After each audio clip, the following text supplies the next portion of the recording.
শুভ সকাল, শুভ সকাল। রোজের পাঁচালির থেকে আমি রিমি নিয়ে চলে এলাম নতুন আরেকটি ভিডিও। সবাই কেমন আছেন? আশা করি ভালোই আছেন। আর এই ছেলের পরীক্ষা আমার মোটামুটিভাবে রান্না হয়েই গেছে। ছোলার ডাল দিয়ে ব্রোকলি দিয়ে আলু দিয়ে করেছি, আর ওইদিকে পাঁচ মিশালো ভাজা শীতকালে যেমন হয়, আর বেগুন ভাজা ভাত এই পর্যন্ত করে রেখেছি। আর একটা জিনিস দেখবেন, মানে এটা আমার মনে হয় এটা প্রত্যেক বাড়িরই ঘটনা, সেটা হলো বাচ্চাদের খেতে দিয়ে কোনো শান্তি পাওয়া যায় না। এই হচ্ছে সমস্যা। মানে খেতে তো দিয়েছি, এই যে খেতে তো দিয়েছি, এইটুকু দিয়েছি, এইটুকুনি আছে, আর এইটুকুনি হার্ডলি দুবার কি তিনবার খেয়েছে।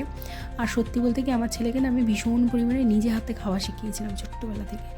এই যে নিজে হাতে খাওয়া শিখিয়েছিলাম, এটা যে আমি এখন ভাবি একটু যদি মুখে পুড়ে দেওয়া হয় ও খাবে না, তো খাবেই না। ওই নিজে হাতে যেটুকুনি খাবে সেইটুকুনি। আর এই এখন পরীক্ষা চলছে, পরীক্ষার মধ্যে তো খাবেই না।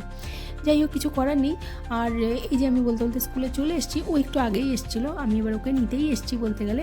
এবার আমি একটু বসবো, ও ছুটি হবে, তারপরে আমাদের কিছু একটা কাজ আছে, আর ওকে একটা হালকা কিছু খাইয়ে নেবো, কারণ সকালবেলা কিচ্ছু খায়নি, মানে কিচ্ছু খায়নি। অথচ আজকে ওর ফেভারিট সাবজেক্ট, সেটা হচ্ছে ইতিহাস। আর ইতিহাস পরীক্ষার দিন ও যে কেন এমন করলো বা খেলোই না, সেটাই আর কি বিষয়। যাই হোক, এই সেই লাল বাড়িটি। আর এখানটায় বেঞ্চের মধ্যে আমি পাশে বসেই ছিলাম, কোনো গার্জিয়ান নেই। আর ওই যে আসছে, পরীক্ষা দেওয়া হয়ে গেছে, এইবার উনি আসছেন।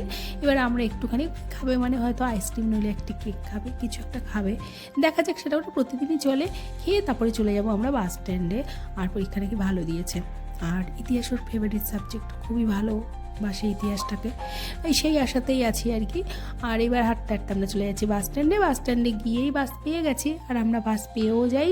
আর আমাদের শান্তিপুর আর কালনাঘাটের বাসে এত ভিড় থাকে, আমরা যদি মনে করি যে পৌরসভার মোড় থেকে বা এবি স্কুলের মোড় থেকে বাস ধরবো, তাহলে সেটা না ধরাই ভালো, কারণ একটু বসার জায়গা পাওয়া যায় না। তাই একটুখানি হেঁটে হলেও আমরা বাস স্ট্যান্ডে চলে আসি, আর আমরা তাহলে একটু বসে আসতে পারি।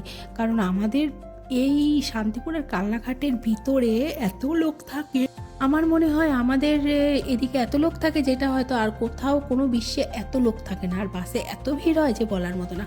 যাই হোক, এই বাড়িতে চলে এসেছি। বাড়িতে এসে বা ছেলেকে আজকে যদি না খায়, আজকে ওর কপালে ভীষণ কষ্ট আছে। কিন্তু সত্যি কথা বলতে, যেটা আজকে না ঘ্যান ঘ্যান প্যান প্যান করেনি, জানি আজকে ভীষণ রেগে আছে, আর বাবা বাড়িতে আছে, সে তোকে খেতেই হবে। যাই হোক, আর ওর বাবা সব জানালাগুলো সব পরিষ্কার করছিল, অনেকদিন পরিষ্কার করা হয় না, ধরে ধরে ওগুলো পরিষ্কার করছিল। আর এই আমরা বাড়িতে টুকটুক করে দুজন মিলে চলে আসলাম।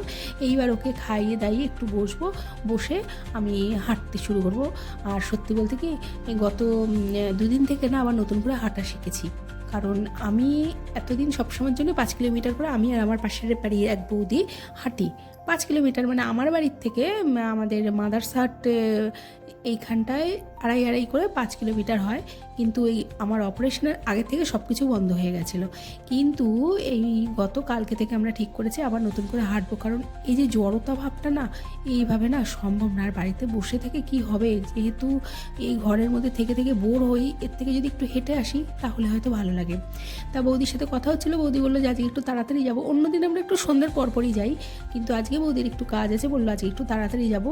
আর ওই যে দাঁড়িয়ে আছে আমাদের রুদ্রনীল আর বৌদি, আর ফোন করেছিল যে তুমি এসো, এখানটা দাঁড়িয়ে আছি। আর এই যে আমরা এবার গুটি গুটি পায়ে সুন্দরভাবে হাঁটবো। আর পাশেই এই বাঁদিকে না শ্যামলদার কারখানা আছে, তা দাদার কারখানায় একটু দাঁড়ালাম, দাঁড়িয়ে কিছুক্ষণ গল্পও করেছিলাম। আর দেখেছেন কত মুকুল এসেছে এবছর, মানে প্রত্যেক কটা আম গাছে এরকম ভুড়ি ভুড়ি মুকুল এসছে। সবাই বলে যে মুকুল আসলে নাকি ভীষণ ঝড় বৃষ্টি হয়। আদৌ আমি বুঝতে পারছি না ব্যাপারটা, হয়তো সত্যি ঝড় বৃষ্টিই আসবে। আর আমের দাম কি এবার কম হবে জানি না, কারণ আমার বড় আবার আম খাওয়ার একদম মাস্টার মশাই, ও যে কত আম খেতে পারে। আর আমাদের বাড়িতে ভীষণ আম আসে। তো যাই হোক, মুকুলগুলো দেখে শুধু ওই আমের কথাই ভাবছি। আর গত বছর যে অপারেশন হয়েছিল, তারপরে আমি একটু আম খাইনি, দেখা যাক কী হয়। আর এই যে কথা বলতে বলতে আমরা চলে এলাম মাদারসাটের সামনে। সেই যে মাদারসাট চিনতেই পাচ্ছেন। আর এটা 2.5 কিলোমিটার, যেতে 2.5 কিলোমিটার, মোট 5 কিলোমিটার হাঁটবো আর কি। আর আস্তে আস্তে করে চলে যাব।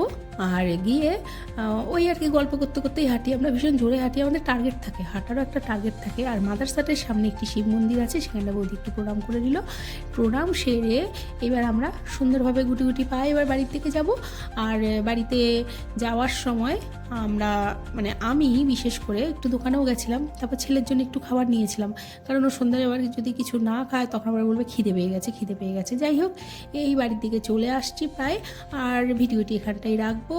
জানাবেন কেমন হয়েছে ভিডিওটি। যদি কিছু ভালো লেগে থাকে লাইক কমেন্ট শেয়ার সাবস্ক্রাইব করবেন, আর ভালো লাগলে অবশ্যই জানাবেন। দেখাবে নতুন আরেকটি ভিডিও। সবাই সাবধানে থাকবেন, সুস্থ থাকবেন, আর নিজ প্রিয়জনের খেয়াল রাখবেন। ভিডিওটি আজকে এখানটাই, শুভরাত্রি। আর এবার আমি রাতে রুটি করতে যাব, আর এই যে রুটি হয়েও গেছিলো, তারপরে আমি ধীরে সুস্থে খেতে দিয়ে দিলাম। আজকের মতন ভিডিওটি এখানটাই রাখবো। শুভরাত্রি।